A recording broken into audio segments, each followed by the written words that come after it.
ஈழத்து எழுத்தாளர் தீபச்செல்வனை விசாரணைக்கு அழைத்து பயங்கரவாத தடுப்பு பிரிவினர். நாட்டின் 13 மாவட்டங்களுக்கு விடுக்கப்பட்டுள்ள எச்சரிக்கை. இலங்கை உட்பட 25 நாடுகளுக்கு அழைப்பு விடுத்த பாஜக.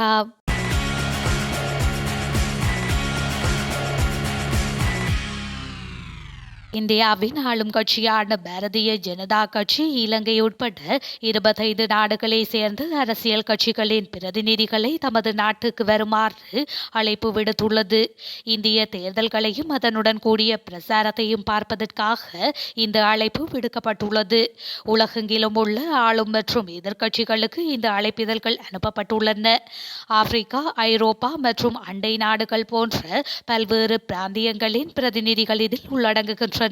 தகவல்களின்படி நேபாளம், பங்களாதேஷ் மற்றும் இலங்கை ஆகிய நாடுகளின் அரசியல் கட்சிகள் பாரதிய ஜனதாவிடமிருந்து அழைப்புகளை பெற்றுள்ளன. தற்போதைய நிலவரப்படி 15 நாடுகளின் பிரதிநிதிகளிடமிருந்து பங்கேற்றல் உறுதிப்படுத்தல்கள் பெறப்பட்டுள்ளன. பாரதிய ஜனதா கட்சியின் வெளியுறவுத்துறைக்கு பொறுப்பானவரான விஜய் சௌதைவாலே இது தொடர்பான அழைப்புகளை அனுப்பியுள்ளார். ஐரோப்பிய அரசியல் கட்சிகளின் உறுதிப்பாடுகள் இன்னும் வரவில்லை. உங்கள் பாரதிய ஜனதாவை அறிந்து கொள்ளுங்கள் என்பதன் கீழ் டெல்லியைச் சேர்ந்த வெளிநாட்டு தூதர்களுக்கு பாரதிய ஜனதா இந்த அழைப்புகளை அனுப்பியுள்ளது. 97 கோடி வாக்காளர்களுடன் இந்தியாவின் 7 கட்ட பொது தேர்தல் ஏப்ரல் 19 ஆரம்பித்து ஜூன் 4 முடிவுகள் அறிவிக்கப்பட்டவுடன் முடிவடைகின்றமை குறிப்பிடத்தக்கது. இலங்கையின் தற்போதைய ஜனாதிபதி ரணில் விக்ரமசிங்கே எதிர்வரும் ஜனாதிபதி தேர்தலில் தனக்கென ஒரு ஆணையை பெற்றால் சீர்திருத்தங்களை வெற்றிகரமாக நடைமுறைப்படுத்த முடியும் என சியாம் மகா நிகாய பீடத்தின் கோட்டை சங்க சபையின் பிரதம பீடாதிபதி இட்டப்பென தம்மாலங்கார அனுநாயக்க தேரர் தெரிவித்துள்ளார். ஐக்கிய தேசிய கட்சியின் பிரதி தலைவரும் ஜனாதிபதியின் ஆலோசகருமான ருவான் விஜயவர்தனவை சந்தித்த போதே தேரர் இதனை குறிப்பிட்டுள்ளார். மற்றவர்கள் பெற்ற வாக்குகள் மூலம் சீர்திருத்தங்களை ஜனாதிபதியினால் கொண்டு வர முடியாது. இந்த நிலையில் எதிர்வரும் ஜனாதிபதி தேர்தலில் அனுரகுமார திசாநாயக்க போன்று வேறு வேட்பாளர்கள் இருப்பார்கள். எனினும் ரணில் விக்ரமசிங்கவே அரசியல் ரீதியாக மிகவும் முதிர்ச்சியடைந்த வேட்பாளராக இருப்பார் என்றும் தேரர் மேலும் குறிப்பிட்டுள்ளார்.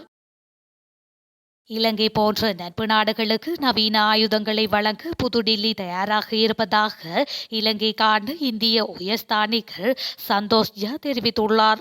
கொழும்பில் நேற்றைய தினம் இந்திய இலங்கை பாதுகாப்பு மாநாடு இடம்பெற்றிருந்தது. இதில் கலந்து கொண்டு கருத்து தெரிவிக்கும் போதே அவர் இந்த விடயத்தை குறிப்பிட்டுள்ளார். இலங்கை இந்தியாவின் நெருங்கிய நட்பு நாடு மற்றும் அண்டை நாடு என்ற அடிப்படையில் இந்த ஒத்துழைப்புகளை வழங்க இந்தியா முன்வந்துள்ளதாக அவர் மேலும் தெரிவித்துள்ளார். சீன நிறுவனங்கள் இலங்கையில் முதலீடு செய்வதற்கு நியாயமான மற்றும் வெளிப்படையான சூழலின் அவசியத்தை சீன ஜனாதிபதி ஷி ஜின்பிங் வலியுறுத்தியுள்ளார். பிரதமர் தினேஷ் குணவர்தனவுடன் அண்மையில் நடத்திய சந்திப்பின் போது சீன ஜனாதிபதி இதனை குறிப்பிட்டுள்ளார். தமது நாடு முடிவுகளை எடுக்கும் போது தேவையில்லாமல் மற்ற நாடுகளால் இலங்கையின் முடிவுகள் குறித்து கவனம் செலுத்தப்படுவது தொடர்பில் சீனா மகிழ்ச்சியடையவில்லை என்றவாறான நிலைப்பாடு முன்வைக்கப்பட்டுள்ளதாக தெரியவருகிறது. எனினும் சீன ஜனாதிபதி தனது கருத்துக்களில் எந்த ஒரு மூன்றாவது நாட்டின் பெயரையும் குறிப்பிடவில்லை என தகவல்கள் தெரிவிக்கின்றன. தற்போது இலங்கையின் அரசியலில் ஈடுபட்டுள்ள முன்னாள் ஜனாதிபதிகள் 4 பேரும் தமது சொந்த நலனுக்காகவும் மக்களுக்காகவும் சில விட்டுக் கொடுப்புகளை மேற்கொள்ள வேண்டும் என நாடாளுமன்ற உறுப்பினர் டலஸ் அழகபெரும தெரிவித்துள்ளார். இதன்படி முன்னாள் ஜனாதிபதிகளான சந்திரிகா பண்டாரநாயக்க, குமாரதுங்க, மஹிந்த ராஜபக்ஷ, மைத்ரிபால ஸ்ரீசேன மற்றும் கோட்டாபய ராஜபக்ஷ ஆகியோர் அரசியலில் இருந்து ஒதுங்கியிருக்க வேண்டும் என நாடாளுமன்ற உறுப்பினர் அழகபெரும வலியுறுத்தியுள்ளார். அரசியலில் இருந்து விலகி இருப்பது அவர்களின் சொந்த ஆரோக்கியத்திற்கும் மக்களின் நலனுக்கும் நல்லது. அவர்களுக்காக செலவிடப்படும் பொது நிதியை அவர்கள் இந்த அரசியல் விடயத்திற்கும் பயன்படுத்தக்கூடாது என்றும் டலஸ் அழகபெரும கூறியுள்ளார். அமெரிக்க முன்னாள் ஜனாதிபதி ஜான் குயின்சி ஆடம்ஸ் ஜனாதிபதி பதவிக்கு பின்னர் ஒரே ஒரு முறை அமெரிக்கா காங்கிரஸில் போட்டியிட்டார். இந்த நிலையில் பதவியிலிருந்து ஓய்வு பெற்ற பிறகும் அரசியலில் ஈடுபட்ட ஒரே வெளிநாட்டு தலைவர் அவர் மட்டுமே என்றும் அழகபெரும தெரிவித்துள்ளார். ஈழத்து எழுத்தாளர் தீபச்செல்வனிடம் பயங்கரவாத தடுப்பு பிரிவினர் இன்று விசாரணை மேற்கொண்டுள்ளனர். புத்தக வெளியீட்டு நிகழ்வு ஒன்றை ஏற்பாடு செய்தமைக்காக தமிழ் தேசிய கலை இலக்கிய பேரவையின் தலைவரான தீபச்செல்வனிடம் இவ்வாறு விசாரணை மேற்கொள்ளப்பட்டுள்ளது. ஈழத்தின் மூத்த எழுத்தாளர் நா. யோகேந்திரநாதனின் 34 நாட்களில் நீந்தி கடந்த நெருப்பாறு என்ற புத்தகம் எழுத்தாளர் தீபச்செல்வன் தலைமையில் அண்மையில் வெளியிட்டு வைக்கப்பட்டது. இந்த புத்தக வெளியீடு தொடர்பாக இன்று விசாரணை இடம்பெற்றதாக தீபச்செல்வன் தெரிவித்துள்ளார். அத்துடன் குறித்த புத்தகம் விடுதலை புலிகள் இயக்கத்தை மீள உருவாக்கும் நோக்கில் எழுதப்பட்டதா என்றும் விசாரணையின் போது கேட்கப்பட்டதாக அவர் கூறியுள்ளார். இதேவேளை குறித்த புத்தகத்தின் வெளியீட்டு விழாவை நீங்கள் ஏன் நடத்தினீர்கள் என்றும் கேட்கப்பட்டது.